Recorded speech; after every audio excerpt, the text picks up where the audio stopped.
Welcome back to the Speaking and Communicating podcast. I am your host, Roberta. If you are looking to improve your communication skills, both professionally and personally, this is the podcast you should be tuning into. And by the end of this episode, please log on to Spotify and iTunes, leave us a rating and a review, and let us know what you'd like for us to discuss on this podcast. Now, we usually focus on public speaking, and my guest today, who's a former psychologist, actually did serious research and studying the neurological connection to public speaking, something that we haven't been able to touch on until today. So grab your seats, hold on tight, because Danny Slomoff, the founder of Slomoff Consulting Group, is here to talk to us about the psychology behind public speaking, and he authored his best-selling book, The Myth of Public Speaking, which we will touch on later. And before I go any further, please help me welcome him to the show. Hi, Danny. Hello, Roberta, and thank you so much. I look forward to this. Thank you for being here. It's my pleasure. Welcome to the show. And as I said, you are going to be touching on the neurology behind public speaking, something that we've never discussed before. So this is going to be very interesting. But before that, please introduce yourself. So I began my career a long time ago as a psychologist, but I was an entrepreneur and I had many small entrepreneurial type companies. So some obvious things, I had a clinical practice, but I also had pain clinics. I was a sports psychologist for the '84 Summer Olympics. I'm currently the speaking coach for the U.S. Ski and Snowboard Olympic team. I've had a strategy company, a sales development company. I've been involved in large real estate development, on and on. But during the whole time, I was coaching executives.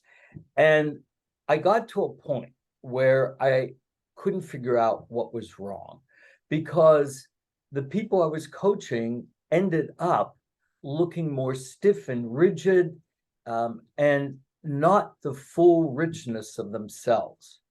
So at that point, I tried to figure out what was the problem. Was it me as the coach? Was it them or the methodology? And what I arrived at, it was the methodology. So as a psychologist, I began reviewing the research on the neurons in the brain for talking.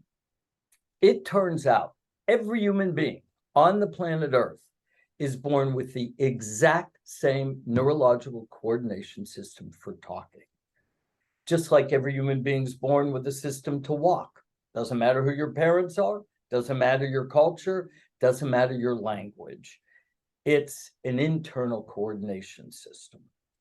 On the system, you attach personality, you attach language, but you're born with a perfect system.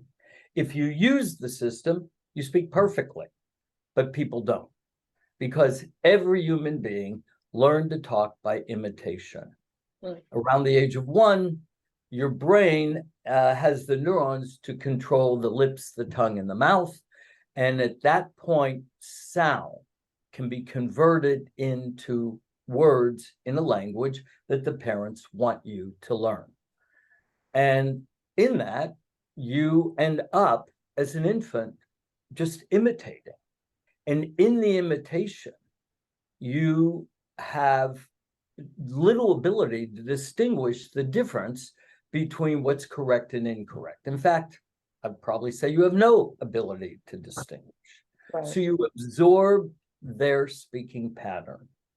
And then somewhere around middle school, you pick a very strong peer group and you absorb through imitating theirs. It's the reason why, Roberta, you have a different accent than I do. It's because of imitation. That's it. It's not like you were born with that. No, you observed it and imitated it, and so did I. So when people come to us for coaching, they have a habit pattern, deeply ingrained. Most often they're unconscious of it, because they are actually speaking over 1,000 times a day.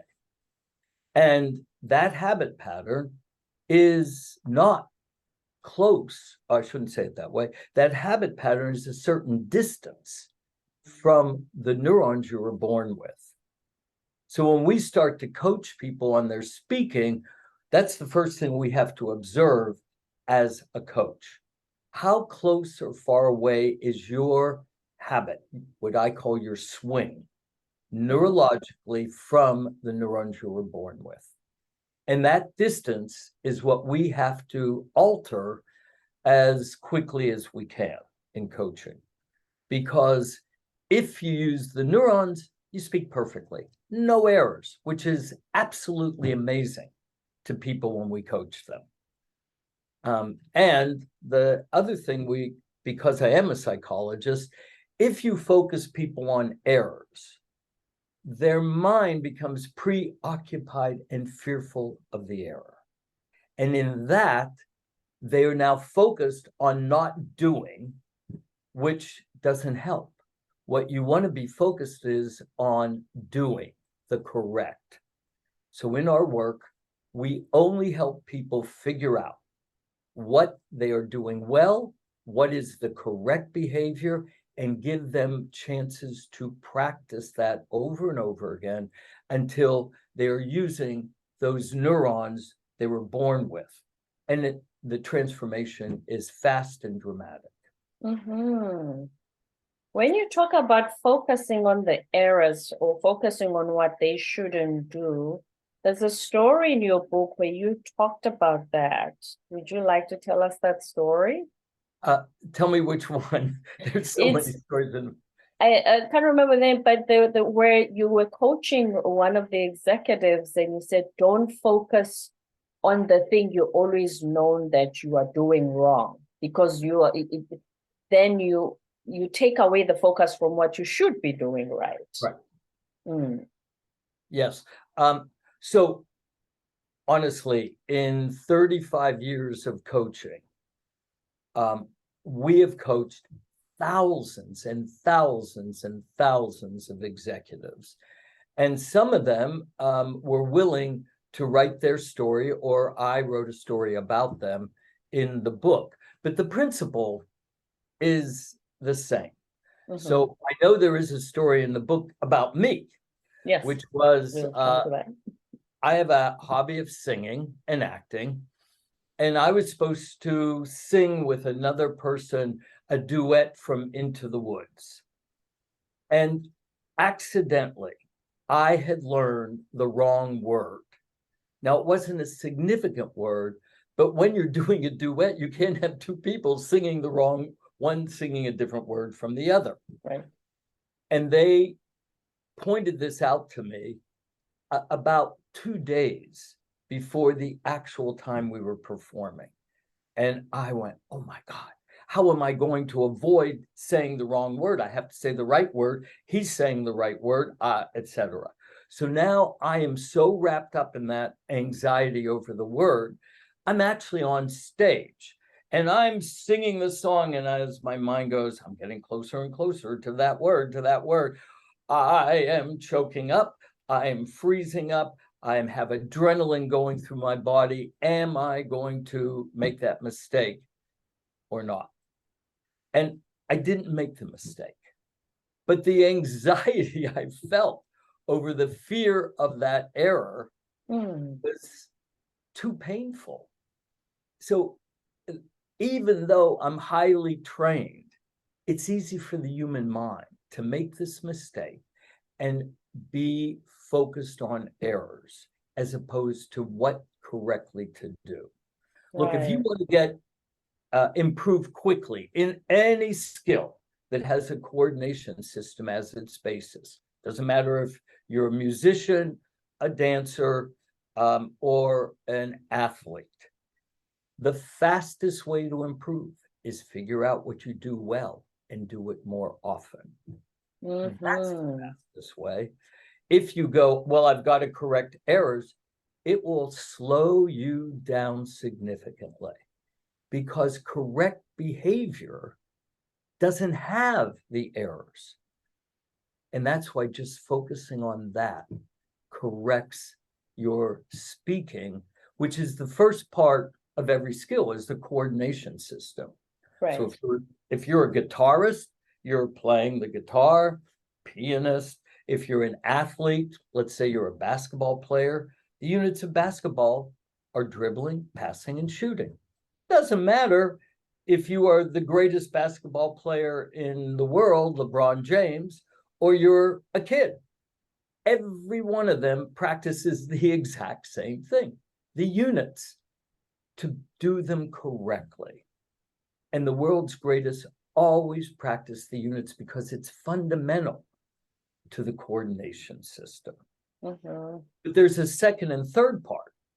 And the second part is what we call the game, where you want to use your coordination system in an important moment.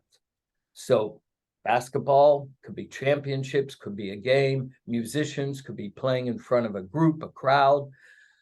In speaking, it is the content you need to deliver to the mind of a person or a group. That's the game.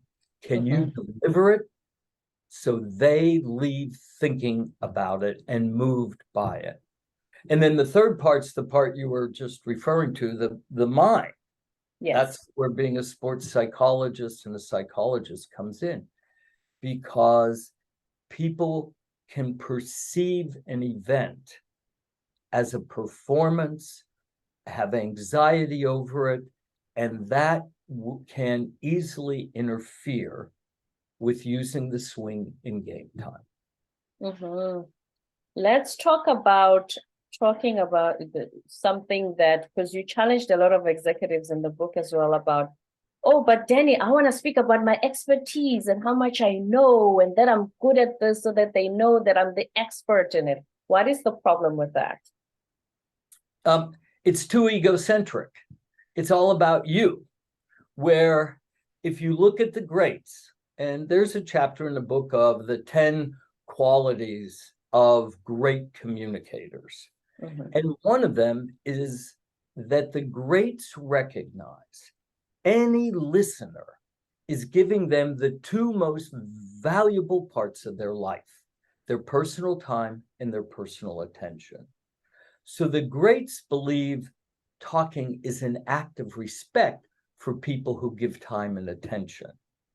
And therefore, they organize their content and their delivery, their talking, to maximize the experience of the mind of a listener. They focus on the mind. How do I help your mind discover something valuable for you? Everybody else on the continuum has a different point of view, motivation. And it's really common. It's rational, but it's wrong. And that is, you are paying me in this job to be an expert.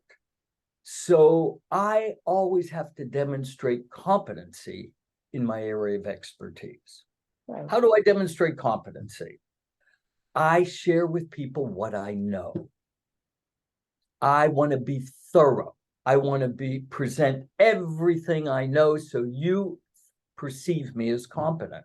In other words, my competency is the driver of my communication. Where the greats go, I'm not here to demonstrate competency.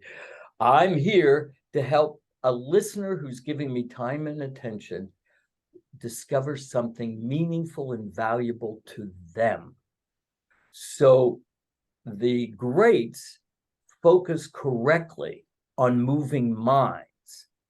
Everybody else on the continuum accidentally focuses on representation. I am here to represent my knowledge. And it's just wrong. But it happens constantly. Which then is the reason a lot of people have anxiety when speaking, because they perceive themselves to think, I'm going to make a mistake. If I make a mistake, I won't be seen as competent. If I'm not seen as competent back to, then why are they paying me if I don't know my job, my expertise? That the focus is not on the audience who are giving you time and attention. I think that's profound and totally true. If you look at people who really focus on the audience, you could look at, for example, a band, musicians. Musicians don't go to play in front of a crowd so that the crowd goes, my God, what a great drummer. Wow, the technique of that drummer. You know, that guitarist or that singer. None of them have that thought. And I know this because my wife and I, we actually own a live performance theater in our town. It's her business. And I meet so many performers. Some of them are celebrities who perform there. Some are just great musicians. But if you ever walked up to a musician after a concert at our theater and you said, my God, your technique on playing the guitar, it's just so, you know what they would do? Yeah. They would say, thank you very much, but did you enjoy the music? Did There the you music go. affect you? They are not there to demonstrate competency. They are there to play music that moves your mind, that makes you feel something, and they know it. It's a great example that business people should follow. The listeners are there to have their minds affected emotionally and with ideas. They don't come and say, well, you know, I've got so much time in my day, I'm just going to come here and sit so you can demonstrate competency to me. This isn't happening. Here's another myth that you busted in your book. We talk about eye contact a lot. And you say, no, no, no, no, no. It's not about eye contact. It's mind contact. Well, this goes toward the discoveries that become obvious when you learn the neurological system for speaking. There's not a single neuron in the human brain for public speaking. I used to earn a living teaching people public speaking. It doesn't exist. There's no neurons for presentations or speeches. The neurons we have for speaking are at least 30,000 years old. They haven't changed. And they were designed, and they are still designed, to have a one-on-one conversation. That is the neurological structure. So when we're coaching people, we help them memorize themselves at their best in a one-on-one conversation and go, that should never change. It should be the exact same. So that leads us to your question about eye contact. Well, the human eye is a sensory mechanism. It has zero intelligence. So once I realized this, I went, why are we teaching people to make eye contact? It makes no sense. There's no intelligence in the human eye. What we're trying to do is to make mind contact, which is about 2 inches behind the eye. And if you give me a crowd of 500, if, as I used to make this mistake teaching public speaking, you end up teaching people to scan. You know, just scan around the room, try and look at eyes. Go to this corner, stand on the stage, go to the side. Yeah. Yeah, and it's all ridiculous ideas that I used to teach people. But the moment you study the neurology, you realize they're absolutely ridiculous. So if you have a crowd of people and you intently have a 1, 2, 3 sentence conversation with a person, everybody in the room is pulled in and feels it. If you scan, no one's pulled in. No one gets involved. You lose people that way. So we're trying to show people you are most successful in a one-on-one. How do you translate it to a one-on-many? It's not that difficult. the way we coach people, but it definitely is not scanning. It's being respectful of the mind of a person and really helping their mind learn something meaningful and relevant to them. One of the other stories regarding you was how your mom taught you executive presence with the handshake. I love that story. What would you describe as executive presence? Because it's not just the title of, oh, I'm a C-suite executive, but what is executive presence? And especially when you're speaking as well. So until I started reviewing the research on the neurons in the brain, executive presence to me was exactly like it was for other coaches and people. It was a mystery. People were told, you have great executive presence. And they go, well, thank you very much. And then we'd say, well, do you know what it is? And they go, nope, I just have it. It's like it was a mystery you're born with. Or you go to somebody else, say, you really lack executive presence. Oh, now I feel badly. And do you know what it is? I don't have any idea, but I'm lacking it. That's magical thinking. You're born with something, you're missing something. It's not true. It's all learned. And there are 5 neurological behaviors. You do these 5, they're written about in the book, and everybody will say, you've got executive presence. So for example, one of them is your posture. And it turns out, across every culture on the planet, if you have straight lines, you are perceived as powerful. If you have angles, you're perceived as weak. So I'm not sure you can easily see me, and obviously only on the YouTube. But if I put my weight to one hip and I create an angle in my spine, people will perceive that as weak. Where if I have straight lines, no tension, but straight lines, they'll perceive me as strong.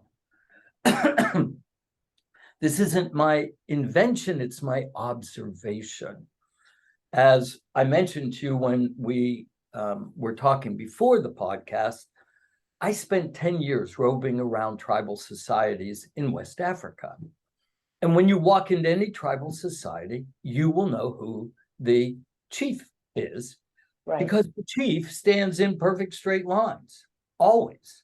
No tension in the body, but straight lines. In other words, this posture of authority goes back hundreds of years, thousands of years, even, maybe a million years.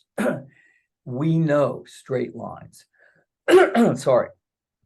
Or if you're using your hands and you have angles in your hands, this will be perceived as weak, where what you need are straight lines between your forearm, your wrist, and your hand when you do your gestures. Straight lines perceived as strong, angles perceived as weak.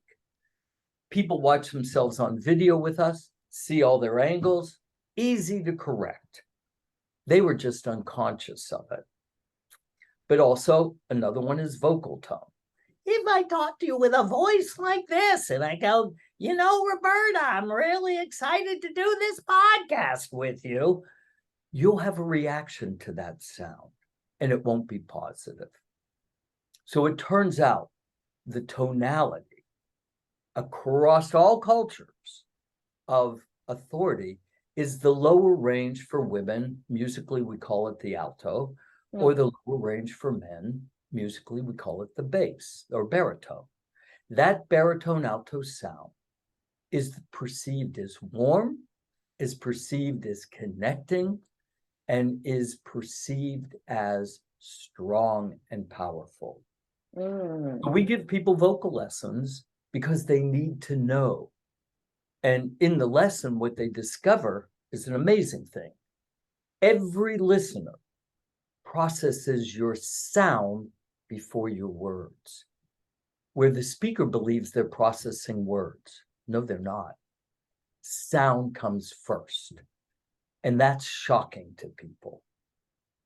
But in some cases, you know this at the positive extreme when you hear great actors in theater or even in movies that have these wonderful, warm sounds.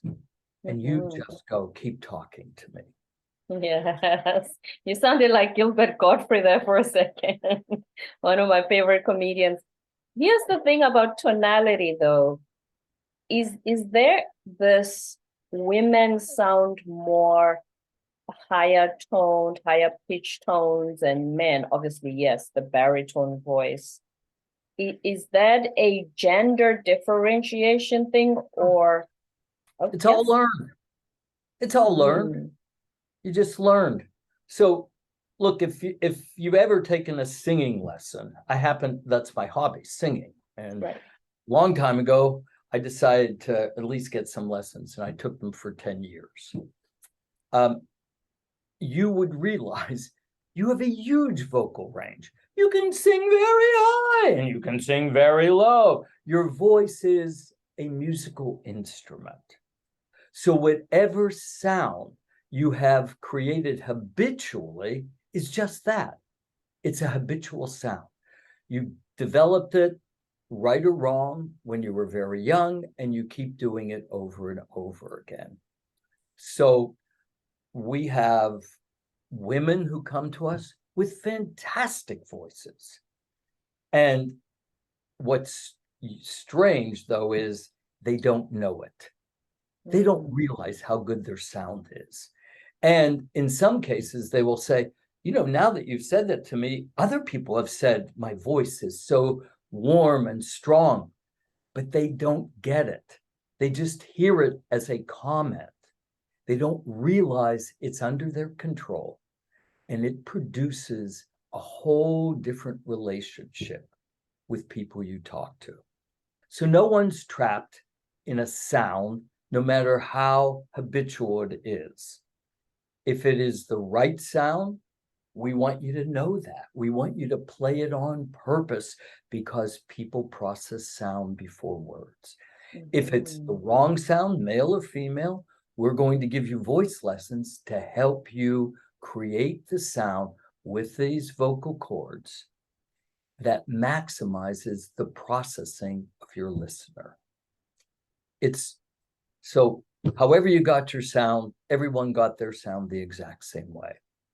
Right. And it's something that you can certainly work on.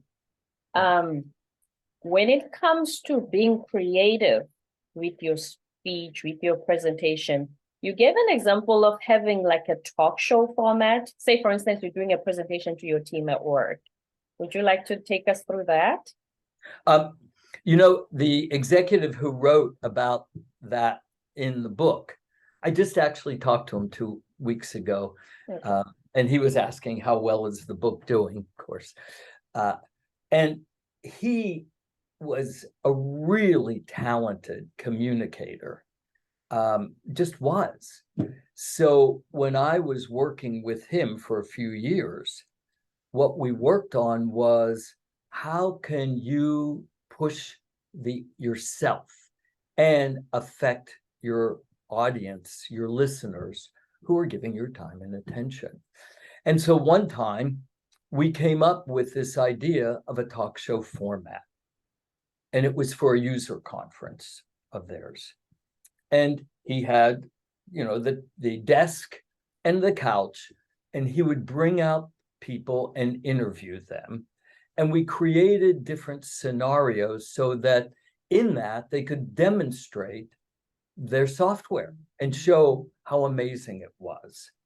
And in that, though, he had to have the ability to walk in the front of the audience to be able to speak to them, just like a late night talk show host would, with a monologue. So we worked on a monologue, and he was able to deliver it. He really was that good. But we had to get him into the situation, give him enough practice that he could master it. And it was a tremendous creative talk, and got incredible reviews and responses. So he took a risk, knowing he would have to put a lot of practice in, but also knowing it would dramatically change how people perceived the content and information, how it came to them. Mm-hmm. And look how much the audience gets involved as well, because I think a lot of challenges come from how do I just get them involved in my speech instead of being a lecturer and just speaking all by myself for 45 minutes.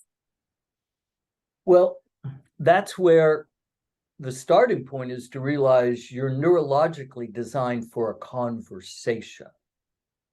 Talking is a conversation. It's not a performance. It shouldn't be one way. However, people we coach are in different developmental stages. So it takes a while for somebody to switch and even have a 500, 1,000 person audience and get off the stage, walk around and talk to people, engage with people, rather than I'm taking everybody through a series of slides. Mm-hmm. It's a fantastic development. It takes a while to get there, but once you're there, people start to say, your reputation's different.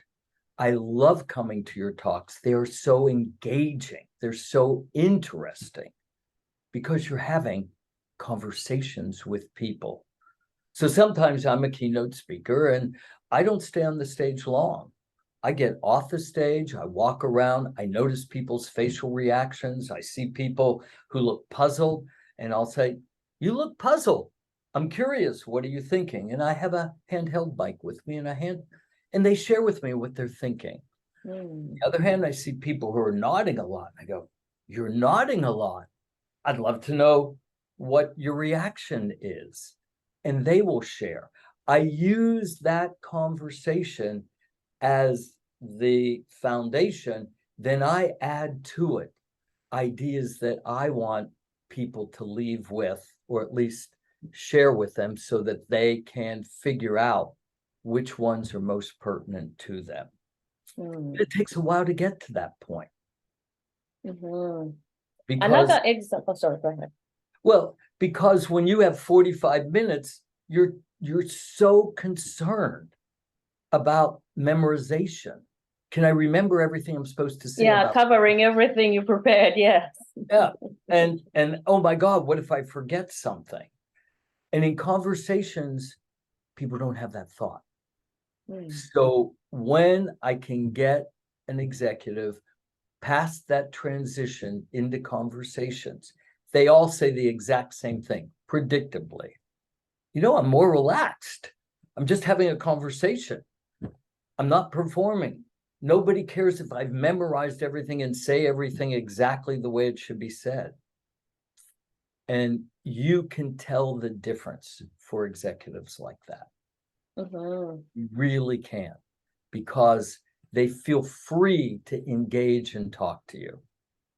And when you see the executive who is, I got to get this right. I can't forget. Oh my God, did I say, oh, you feel that tension and you know that stiffness is not warm and engaging. You won't feel connected. Another thing you say people don't visualize, at least before your speech, is, oh, I can't wait for those 50 slides that Danny's going to bring for the presentation. Right. You know, but sometimes we do need to have slides. We do need to share some information. What would you say are best practices when it comes to PPT slides? Okay. There are many tech companies who have chosen a slide-based communication culture. They actually define a talk as slides, not the person talking. So those companies, and I have many of them who work with us, the people show up with 25 to 40 slides. I then say, well, how much time did you put into this? I always get approximately the same answer, a week. So you spent a week developing slides.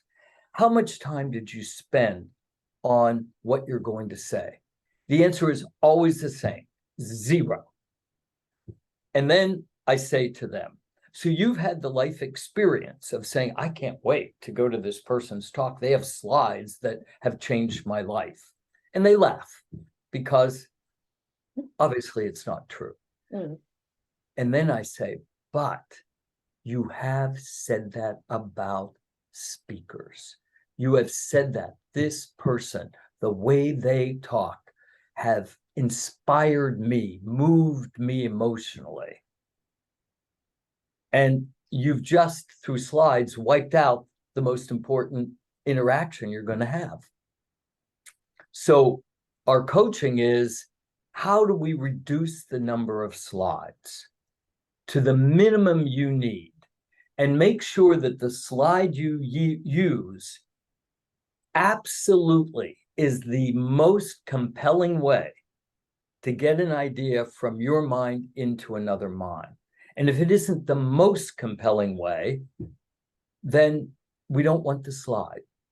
So I'm constantly saying to people, you know, this was your opening. You didn't need a slide. Why do you have a slide for all these words? And then you're even saying the same words that are on the slide. They Get read rid of those, them. get rid of those 5 slides and just talk to people. And you'll see you have a different experience. You don't need them. So I'm helping people select a slide based on important criteria, the most compelling way to transfer ideas to minds. However, people can tell an incredible story. That's so much more powerful than slides. So we're looking for alternatives, giving them a chance to really excel as a communicator who is respectful and committed to the time and attention and the mind of your listeners. Mm-hmm. And too many slides just kills the whole thing. I cannot imagine, that's for sure. And then a compelling story. You say the one, it needs to have suspense and tension. And then please explain the brain chemistry, the limbic brain that you talked about in the book. It actually will go back even further. For anybody who has small children, you can easily remember that your children want you to read books to them that have pictures. Why? Because the first processing system you have is image-based, and it's the most profound. And then it goes from those stories to children want to watch movies that are made for them, Disney-style movies. And notice they want to see them over and over and over and over again. Mm-hmm. Why? Because the images are how we process. Then you get into a school system, and for some strange reason, the school system decides to stop you from using the processing image-based system you were born with, and you're supposed to become analytic. So they reinforce analysis, analytics, logical, rational thinking. And we forget that the images are the most important way we process. So now we get the stories. And how stories work is exactly how movies work. If you realize a movie is completely fake, you go into, let's say you go to a movie theater again, and you're sitting in a giant room with strangers. You know the person sitting next to you. You're watching a 2-dimensional screen, nothing live. That screen is repetitive because the movie plays over and over again for days and days and days. And no one has ever said, I don't want to go to this movie. It's a complete fake experience. There's nothing real to it. Everybody says the exact opposite. You say, why? Why did they say, I have to see this movie? Because when they created the very beginning of movies, way back in the early 1900s, they discovered this simple, profound idea that visual images and sensory input, it creates a very strong impact on the human mind, and people love it. So when you go to a movie, movies are based on two senses. The visual, you see the visual on the screen; auditory, you hear dialogue and you hear music. Now, it's the same if you're watching a television series. You will hear music, dialogue, there's no narration, and you'll see these images. It's how we process at the highest level. So when we do storytelling, our methodology is based on how movies work in the human mind. What are the images? Which of the 6 senses are you using? Because there's the overall kinesthetic sense, like floating or nausea, and then sight, sound, taste, Touch. and what did I leave out? Smell. Smell. Thank you. Okay, so you can play with those in a story that you're telling orally. And what's happening is everybody's creating the image in their mind because of that. So if you want me to give you a quick example, I can give you one. Please do, yes. Okay. I was walking on a beautiful white sand beach. I didn't have my shoes and socks on. I had rolled up my pant legs, but the sand was really hot. So I squished my feet just a little, and right underneath the hot white sand was that damp sand. And I could feel the damp sand and the contrast with the hot sand. And once my feet had cooled off a bit, I ran quickly to the water's edge. I'm standing with my feet in the water, the ocean water, and the coolness of that water is all around my feet, but it starts to rise up, and it goes literally up the back of my neck. And I'm looking out, and there are waves crashing. I can see them, and I can hear the sound of the crashing waves. And beyond those were surfers. I don't know how to surf, but I love watching people who surf because there's no friction. It's as though gravity doesn't exist. They float on water in this magnificent, elegant way.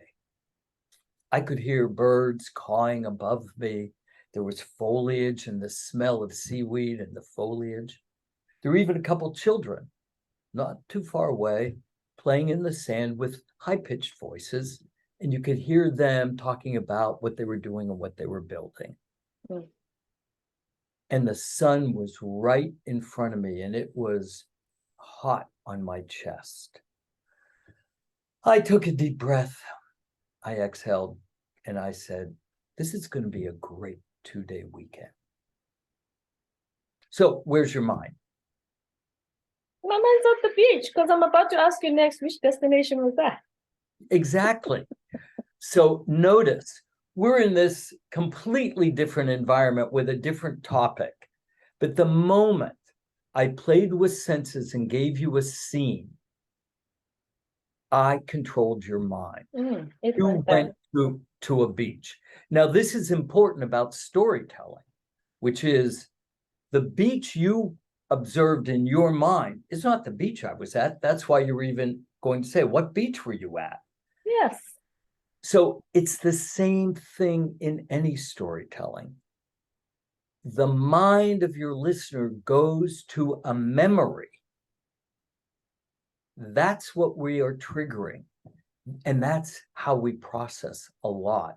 You locate a memory, and that memory is of a beach somewhere in your life, sometime. And maybe it's a beach you actually have been to. Some people actually say, I'm seeing a magazine picture.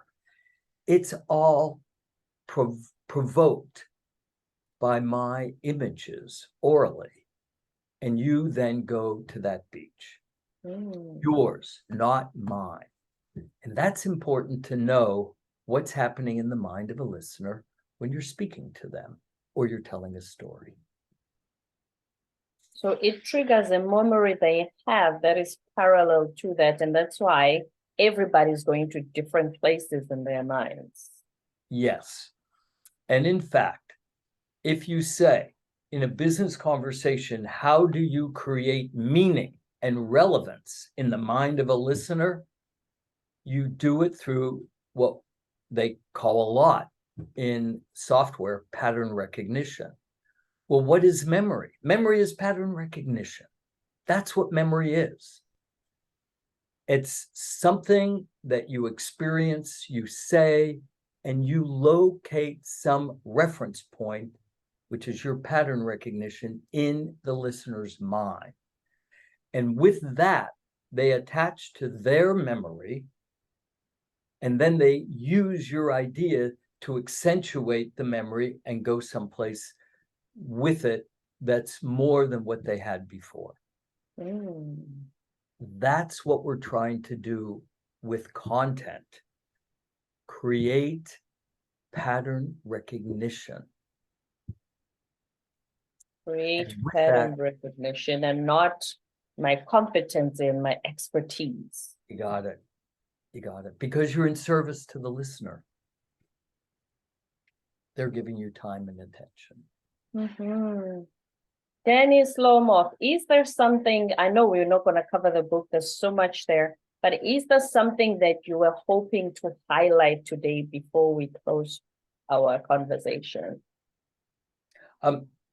Actually, I would love it if people picked up the ebook or the paperback book, because you're going to discover something that no one has written about or coaches, which is the neurological basis.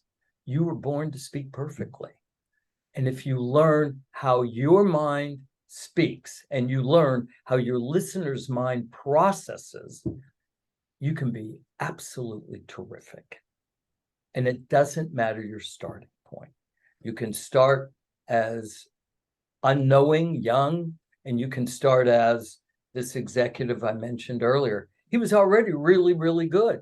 Right. But he was pushing himself. And all of this works. That's what I would say. And do your best to escape the trap of techniques, the trap of public speaking techniques. They don't work. You can always tell somebody got public speaking coaching because they don't look like their rich, interesting self. The authentic self, which you touched on in the book as well. Yeah. Yeah. So you were born to speak perfectly. You just need to tap into that neurology and use that system within you. And in fact, I am guessing that everyone should learn the neurological basis of speaking around the age of 10. If you did, you would be speaking perfectly. Do you realize the dramatic change in your career if from the age of 10 you've always spoken perfectly? It'd be extraordinary. Unimaginable, yes. Yeah. Yeah. But instead, Absolutely. people, even in American school systems, teachers teach these techniques to kids because they just don't know better. Mm-hmm. So you were born to speak perfectly. Words of wisdom from Danny Slomoff, the founder of Slomoff Consulting Group and best-selling author of The Myth of Public Speaking. Danny, thank you so much for being on our show today and explaining the neurological science behind public speaking. I've enjoyed it enormously. And thank you for putting all the time in from your side, because you read the book and we had a meeting before this. So that means a lot to me too. My absolute pleasure. I certainly learned a lot, and thank you for sending me the book. It's so much that we cover, and probably we'll be back for another show when we can cover the rest of the concepts you describe in there.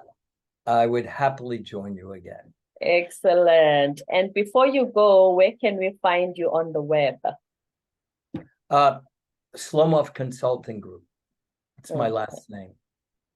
And Slomoffconsulting.com. it's a unique last name, so you're not going to get mixed up. Slomoff. It's one of a kind. So you don't have 100 Dennis Slomoffs on LinkedIn. No, there's one. Excellent. Thank you so much, Danny, for being on the show. I had a great time talking with you as well. Don't forget to subscribe, leave a rating and a review on iTunes and Spotify, and stay tuned for more episodes to come.